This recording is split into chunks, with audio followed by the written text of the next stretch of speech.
Haleluya, puji Tuhan, Bapak Saudara, keluargaku, Jemaat GPD ITB Res Bogor. Saya mengucapkan selamat pagi buat kita semua.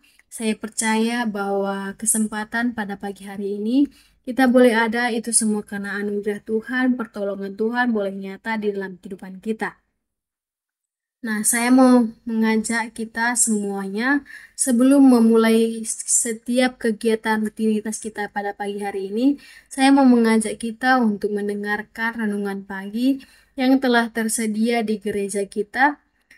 Dan saya percaya kita akan sama-sama diberkati oleh Tuhan lewat renungan pagi pada hari ini. Sebelum itu, mari kita bersama-sama berdoa terlebih dahulu.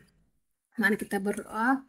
Kembali kami mengucap syukur Tuhan buat penyertaan-Mu, buat pertolongan-Mu di dalam kehidupan kami, yang dimana Tuhan pada pagi hari ini kami rindu untuk mendengarkan firman-Mu Tuhan, renungan pagi pada kesempatan kali ini. Biarlah renungan pagi ini Tuhan dapat termaterai dalam kehidupan kami, dapat berguna dalam kehidupan kami Bapa. Tuhan, kami meminta pertolongan Tuhan, tuntunan Tuhan di dalam kehidupan kami. Sebelum kami melangkah pada hari ini, biarlah penyertaan Tuhan juga nyata di dalam kehidupan kami. Biarlah Tuhan Kau menjaga hati, pikiran kami. Biarlah pada kesempatan kali ini kami hanya berfokus hanya ke dalam firman-Mu saja Bapa. Terima kasih Tuhan, kami berdoa dan ucap syukur hanya di dalam nama Tuhan Yesus Kristus. Kami berdoa dan ucap syukur. Haleluya. Amin.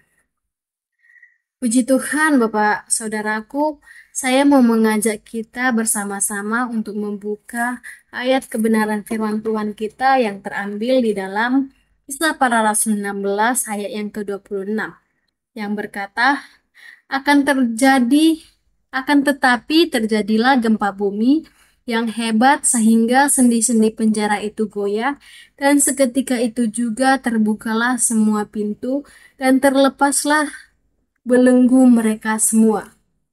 Haleluya.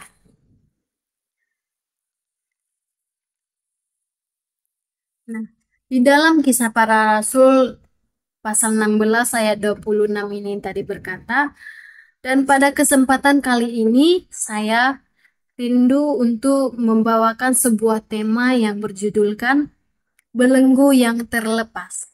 Nah, saudara-saudara, makna kiasan belenggu terlepas ini di sini dapat saya artikan sebagai suatu yang mengikat atau menghambat seseorang untuk maju bebas, atau bisa dibilang diikat gitu tidak terlepas. Namanya juga udah belenggu yang tidak terlepas. Nah, dan terlepas di sini berarti itu bebas. Jadi arti dari belenggu terlepas itu seseorang terbebas dari suatu ikatan yang mungkin bersifat fisik, mental, dan lain sebagainya, saudara-saudara.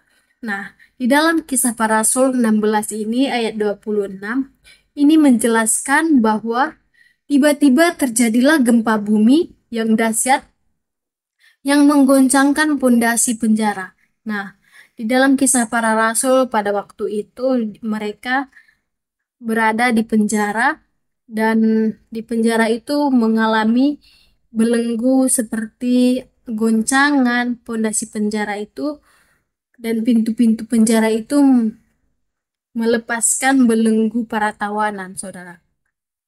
Termasuk di dalam Kisah Para Rasul ini ada Silas, Rasul Paulus. Di sini mereka juga meresponi sebagai doa dan pujian mereka kepada Allah yang menunjukkan kuasa ilahi yang membawa keselamatan yang berada di penjara pada waktu itu. Nah, dan kita tahu bahwa Paulus dan Silas ini berada di penjara dan dianiaya di Filipi pada waktu itu, saudara-saudara. Karena mengapa mereka itu dianiaya? Karena membentakkan Injil pada saat itu, saudara-saudara, pada masa itu. Dan meskipun dalam penjara dan mengalami banyak penderitaan, goncangan, ikatan, tetapi iman mereka tetap teguh mereka tetap percaya bahwa kuasa Tuhan itu dapat nyata di dalam kehidupan mereka, bahwa di dalam kondisi apapun yang mereka alami, dalam bentuk apapun, dimanapun mereka berada, mereka tetap percaya dan iman mereka tetap teguh di dalam Tuhan dengan cara mereka tetap memuji Tuhan, berdoa, menyembah Tuhan, tidak memandang situasi, tidak memandang dimanapun mereka berada. Tetapi iman mereka tetap percaya hanya ke dalam tangan Tuhan saja, saudara. Dan walaupun di saat mereka berada di penjara itu banyak goncangan, banyak ikatan tadi, mereka tetap berdoa dan memuji Tuhan. Tetapi Tuhan di waktu mereka itu berdoa memuji Tuhan, Tuhan menjawab dengan gempa bumi yang hebat. Gempa bumi itu dalam pondasi di penjara itu merasakan goncangan, pintu terbuka karena mereka berdoa kepada Tuhan. Dan pada waktu itu mereka tetap kuat, iman mereka tetap kuat, dan di dalam penjara itu mereka tetap berdoa teguh kepada Tuhan, tetap setia untuk mengikut Tuhan, saudara-saudara. Nah, peristiwa ini adalah tanda campur tangan Tuhan itu nyata di tengah-tengah mereka pada saat itu. Meskipun banyak goncangan, banyak ikatan yang mereka rasakan, tetapi penyertaan Tuhan itu tetap nyata mereka rasakan pada waktu itu, saudara-saudara. Nah, karena iman dan kepercayaan mereka kuat, jadi pembebasan dan keselamatan itu terjadi di dalam kehidupan mereka pada saat itu, teman-teman. Nah, begitu juga di dalam kehidupan kita. Walau kita merasakan banyak pergumulan, banyak mengalami masalah, problema kehidupan ini, tetapi marilah kita belajar untuk tetap berharap penuh kepada Tuhan, tetap percaya kepada Tuhan. Biarlah dari masalah ini itu membangkitkan iman kita lagi, lebih lagi kepada Tuhan, bahwa Tuhan itu akan menyediakan yang terbaik buat kita di ke depan hari nanti. Karena ada berkata di dalam Alkitab begini, orang yang berharap kepada Tuhan, dia akan menemukan jalan yang terbaik dan dia akan mencapai keselamatan itu. Jadi tetaplah berharap kepada Tuhan, biarlah Tuhan yang akan menentukan jalan ke dalam kehidupan kita. Tapi jika kita berharap kepada manusia, kita akan kecewa, kita akan sakit hati. Tetapi jika kita berharap kepada Tuhan itu, kita akan merasakan sukacita, lega, lepas, seperti itu, saudara.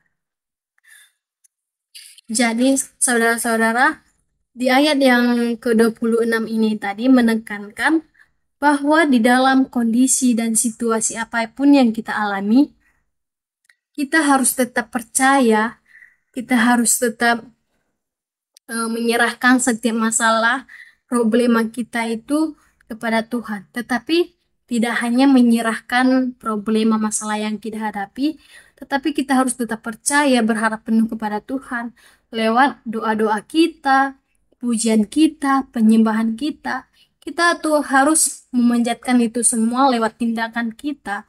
Tidak hanya berdiam saja, aku sudah diselamatkan, aku sudah terlepas dari belenggu-belenggu itu semua. Jadi aku tenang-tenang saja. Tidak seperti itu, saudara. Kita harus mengalami yang namanya kita harus menyembah Tuhan, kita harus berdoa kepada Tuhan.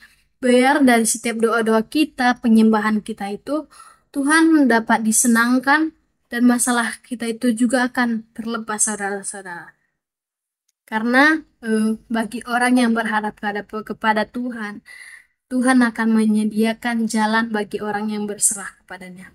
Dan jika kita sudah percaya dan berharap kepada perintahnya Tuhan, dan tetap percaya bahwa penyertaan Tuhan itu nyata dalam kehidupan kita, kita percaya kita akan memperoleh keselamatan, kita akan memperoleh kebahagiaan seutuhnya itu di dalam Tuhan.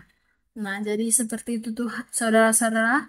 Marilah kita tetap percaya, kita tetap berharap penuh kepada Tuhan. Biarlah setiap masalah, pergumulan yang kita hadapi terlepas itu semua karena penyertaan Tuhan dan anugerah Tuhan di dalam kehidupan kita. Terima kasih, Tuhan Yesus memberkati.